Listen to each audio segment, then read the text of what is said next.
Hello friends, welcome back to my YouTube channel.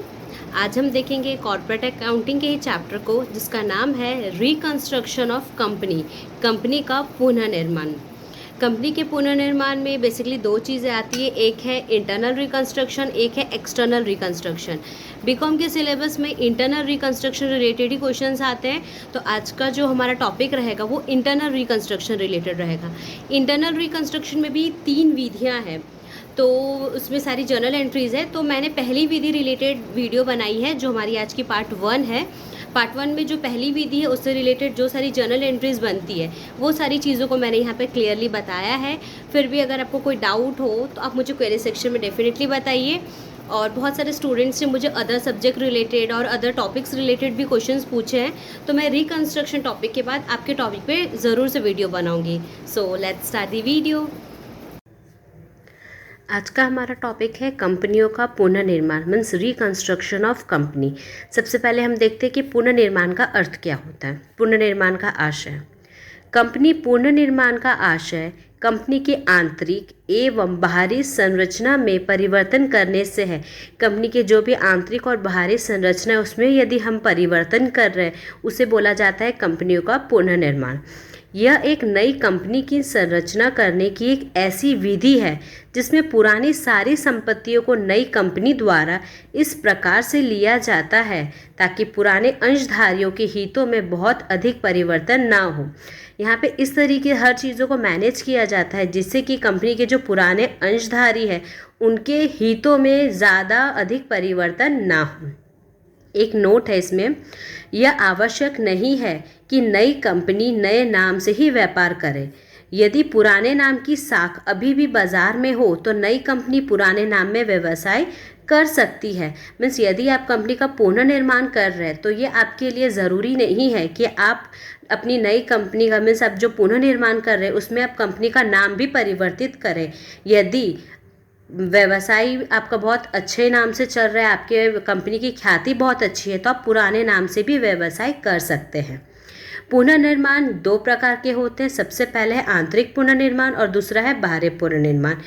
अगर आप यहाँ पे देखेंगे बीकॉम सेकेंड ईयर में जो आप चैप्टर्स देखेंगे तो उसमें आपके सिलेबस में आंतरिक पुनर्निर्माण है, और आज मैं आपको आंतरिक पुनर्निर्माण के बारे में ही बताऊंगी। हम देखते हैं आंतरिक पुनर्निर्माण किसे कहते हैं। आंतरिक पुनर्निर्माण एक ऐसी प्रक्रिया है जिसके अंतर्गत संपत्तियों का पुनः मूल्यांकन, दायित्वों का पुनः आंकलन, हानियों का अपलेखन तथा अंशों के चुकता मूल्य में कमी इत्यादि के द्वारा कंपनी की व्यवस्था का पुनर्गठन किया जाता है।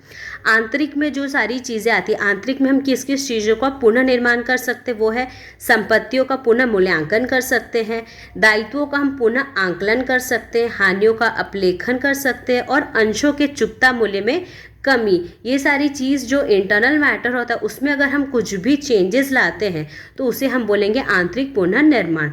आंतरिक पुनर्निर्माण की बेसिकली 3 विधियां हैं जिससे आंतरिक पुनर्निर्माण किया जाता है। सबसे पहले है अंश वृद्धि में परिवर्तन, जिसे हम बोलते हैं अल्ट्रेशन इन शेयर कैपिटल अकाउंट। दूसरा है अंश पूंजी में कमी, रिडक्शन इन शेयर कैपिटल। और तीसरा है कंपनी के सदस्यों एवं लेनदारों के साथ अनुविन्यास की योजना, जिसे हम स्कीम भी कहते हैं। यहाँ पे बेसिकली ये 2 चीज़ें बहुत ज़्यादा यूज़ में आती है। जब भी आंतरिक पुनः निर्माण होता है तो ये 2 चीज़ों का उपयोग ज़्यादा होता है। आज की वीडियो में मैं आपको सबसे पहला पॉइंट बताऊंगी, वो है अंश पूंजी में परिवर्तन, क्योंकि हर एक विधि में बहुत सारी चीज़ें दी हुई है तो हर एक चीज़ों को मैं बताऊंगी। तो आज की वीडियो में हम देखेंगे अंश पूंजी में परिवर्तन कैसे और किस किस तरीके से होता है। अंश पूंजी में परिवर्तन बेसिकली 5 चीज़ों से होता है। एक है अंश पूंजी में वृद्धि कर सकते हैं, दूसरा है अंशों का संयुक्तिकरण हम कर सकते हैं, तीसरा है अंशों का उपविभाजन हो सकता है, अंशों का स्कंध में परिवर्तन हो सकता है, और लास्ट अनिर्गमित अंश पूंजी को रद्द करना हो सकता है। ये 5 ऐसी चीज़ें हैं जिससे आपकी अंश पूंजी में परिवर्तन होगा। अंश पूंजी में वृद्धि में आप देखेंगे कि आपकी कंपनी की जो अंश पूंजी है उसको आपको बढ़ाना है, तो वो जिस तरीके से बढ़ती है उसके बारे में मैं आपको आगे भी बताऊंगी। इस विधि में, इस तरीके में किसी भी प्रकार की जर्नल एंट्री नहीं है। इसमें सिर्फ जो भी रूल्स रेगुलेशंस होते हैं उसके अकॉर्डिंग हम इसकी वृद्धि के लिए हम अप्लाई करते हैं, लेकिन इसके लिए कोई भी जर्नल एंट्री नहीं है। सेकेंड है अंशों का संयुक्तिकरण। जब आप कम राशि वाले अंश को ज़्यादा राशि वाले अंश में संयुक्त करते हैं, मिला देते या बदल देते हैं, तो आता है अंशों का संयुक्तिकरण। इसके लिए आपको जर्नल एंट्री पास करनी पड़ेगी। फिर है अंशों का उपविभाजन। मीन्स आपके यदि 100 रुपये वाले अंश है, आप उसको 10-10 रुपये वाले या 50 रुपये वाले 2 अंश करना चाहते हैं, तो आप उसको क्या करें, अंशों का उपविभाजन। यदि आप अंशों का उपविभाजन कर रहे हैं तो आपको उसके लिए भी जर्नल एंट्री पास करनी पड़ेगी। देन है अंशों का स्कंध में परिवर्तन। मीन्स जब यदि आपके पास अंश है, आप उसको स्कंध में परिवर्तन करना चाह रहे हैं, तो उसके लिए भी जर्नल एंट्री पास करनी रहती है। फिर है अनिर्गमित अंश पूंजी को रद्द करना। मीन्स जो अंश पूंजी निर्गमित ही नहीं है उसको हम रद्द कर सकते हैं, और इसके लिए हमें कोई भी जर्नल एंट्री पास नहीं करनी है। मीन्स बेसिकली ये 3 ऐसे तरीके हैं जिसके लिए हमें जर्नल एंट्री पास करनी है। ये 5 चीज़ों के लिए मैं आपको पीछे बताती हूँ। अंश पूंजी में वृद्धि का अर्थ होता है 2 प्रकार है। जैसे अंश पूंजी में आप वृद्धि करें तो या तो आप अपनी कंपनी की जो अधिकृत पूंजी है या तो निर्गमित पूंजी है, ये दोनों को बढ़ाना ही अंश पूंजी में वृद्धि कहा जाएगा। अधिकृत पूंजी मीन्स जो ऑथराइज्ड कैपिटल होता है, जो मैक्सिमम लिमिट आपने बोली रहती है कि इतने मेरे कंपनी का अधिकृत पूंजी होगी, उसको अगर आप बढ़ाना चाह रहे हो तो उससे भी आपकी अंश पूंजी में वृद्धि होगी। सेकेंड है निर्गमित पूंजी बढ़ाना। निर्गमित मीन्स जो आपने इशूड कैपिटल के लिए बताया रहता है, जब भी आप कंपनी के मेमोरेंडम में आप देखेंगे तो ये सारी चीज़ें आपकी ऑलरेडी लिखी हुई रहती है, फिक्स्ड रहती है। तो निर्गमित पूंजी अगर आप बढ़ा रहे हैं तो वो भी आपकी अंश पूंजी में वृद्धि कहलाएगी। सेकेंड पॉइंट है अंशों का संयुक्तिकरण। क्या होता है, कम मूल्य वाले अंशों को अधिक मूल्य अंशों में समेकन करना ही अंशों का संयुक्तिकरण कहलाता है। इसमें एक चीज़ याद रखिएगा कि चुकता पूंजी में कोई परिवर्तन नहीं होगा, परंतु अंशों की संख्या पहले से कम हो जाएगी। मीन्स आपकी जो चुकता पूंजी है, पूंजी में कोई परिवर्तन नहीं होगी, बस जो अंशों की संख्या है उसमें परिवर्तन होगा। जैसे उदाहरण मैं दे रही हूँ, कंपनी 10 रुपये वाले 20,000 अंशों को संयुक्त करके 100 रुपये वाले 2,000 अंशों में बदलती है। मीन्स आपके अंश थे 10 रुपये वाले जो कि अब हो गए 100 रुपये, और पहले अंशों की संख्या क्या थी 20,000, और अब अंशों की संख्या हो गई 2,000। यहाँ आप देखेंगे 10 इंटू 20,000 2 लाख रुपए होते हैं, और 100 इंटू 2,000 2 लाख रुपए होते हैं। मीन्स आपकी जो पूंजी है उसमें कोई परिवर्तन नहीं हुआ, सिर्फ आपकी मूल्य में और आपके अंशों की संख्या में परिवर्तन हुआ है। यहाँ पे क्या जर्नल एंट्री आती है वो मैं बता देती हूँ।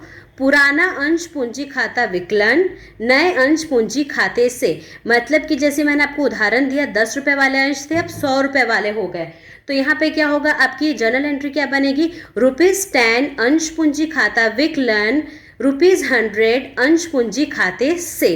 ये होगी आपकी जर्नल एंट्री इसके लिए। ये हो गया हमारा सेकेंड पॉइंट। अब हम देखते हैं थर्ड पॉइंट। थर्ड पॉइंट है अंशों का उपविभाजन। मीन्स अधिक अंकित मूल्य वाले अंशों को कम अंकित मूल्य वाले अंशों में विभाजित करना। मीन्स 100 रुपये वाले अंशों को 10 रुपये में परिवर्तन करना ही उपविभाजन कहलाता है। जैसे उदाहरण में यहाँ दिया हुआ है, 100 रुपये वाले 20,000 अंशों को उपविभाजित करके 10 रुपये वाले 2 लाख अंशों में बदलना। यहाँ पे भी सेम है, आपकी जो मूल पूंजी है उसमें परिवर्तन नहीं होगा, सिर्फ अमाउंट में, मीन्स जो आपकी जो प्रति अंश जो है वो चेंज होंगे और अंशों की संख्या चेंज होगी। जैसे 100 से 10 हो गए और 20,000 से 2 लाख रुपए हो गए। इसकी जर्नल एंट्री यही, इसी का जस्ट वही सेम चीज़ है। पुराना अंश पूंजी खाता विकलन नए अंश पूंजी खाते से, तो यहाँ आप लिखेंगे ₹100 अंश पूंजी खाता विकलन ₹10 अंश पूंजी खाते से, और यहाँ पे जो वैल्यू होगी उसमें कोई भी चेंजेस नहीं होगा। ये हो गया हमारा थर्ड पॉइंट। अब हम देखेंगे फोर्थ, अंशों का स्कंध में परिवर्तन। यहाँ पे है जो आपके अंश है, जो आपके शेयर्स है उसको आप स्टॉक में चेंज कर रहे हैं, तो उसके लिए क्या होगा, कंपनी अपने पूर्णदत्त अंशों को स्कंध में तथा स्कंध को अंशों में बदल सकती है। मीन्स आप अंश से स्कंध और स्कंध से अंश दोनों में परिवर्तन कर सकते हैं। जर्नल एंट्री देख लेते हैं हम इसके लिए।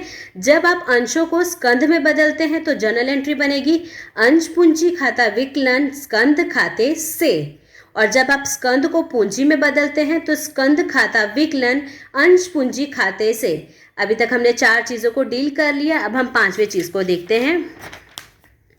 5वां है अनिर्गमित अंश पूंजी को रद्द करना, मीन्स जो अंश पूंजी निर्गमित ही नहीं हुई है। इसके लिए क्या लिखा गया है, ऐसी अंश पूंजी को जो न निर्गमित की गई हो और न उसे लेने के लिए कोई व्यक्ति सहमत हुआ हो, रद्द कर सकती है। मीन्स जो ऐसी अंश पूंजी है जो निर्गमित ही नहीं हुई है, उस अंश पूंजी को अब हम सिर्फ अननेसेसरी लिखने से अच्छा हम उसको रद्द कर दें।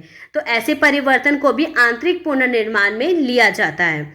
सेकेंड नोट है, इसके संबंध में पुस्तपालन संबंधी कोई लेखा नहीं किया जाता है। मैंने जैसे आपको बताया इसके लिए कोई एंट्री नहीं होती है, यही चीज़ इसमें लिखी गई है। इससे रिलेटेड कोई भी जर्नल एंट्री या ऐसा कुछ भी इसके लिए नोट्स या मेंशन नहीं किया जाता है। ये था हमारा आंतरिक पुनर्निर्माण से रिलेटेड टॉपिक्स में जो जो विधियाँ होती है उसमें मैंने अभी तक आपको सिर्फ फर्स्ट विधि बताई है, बाकी दूसरी विधि हम देखेंगे सेकेंड वीडियो में। इससे रिलेटेड आपको कोई भी क्वेरीज हो आप ज़रूर बताएंगे। अंश पूंजी में परिवर्तन में बस इतनी सी ही चीज़ें हैं। नेक्स्ट वीडियो रहेगी हमारी अंश पूंजी में कमी रिलेटेड।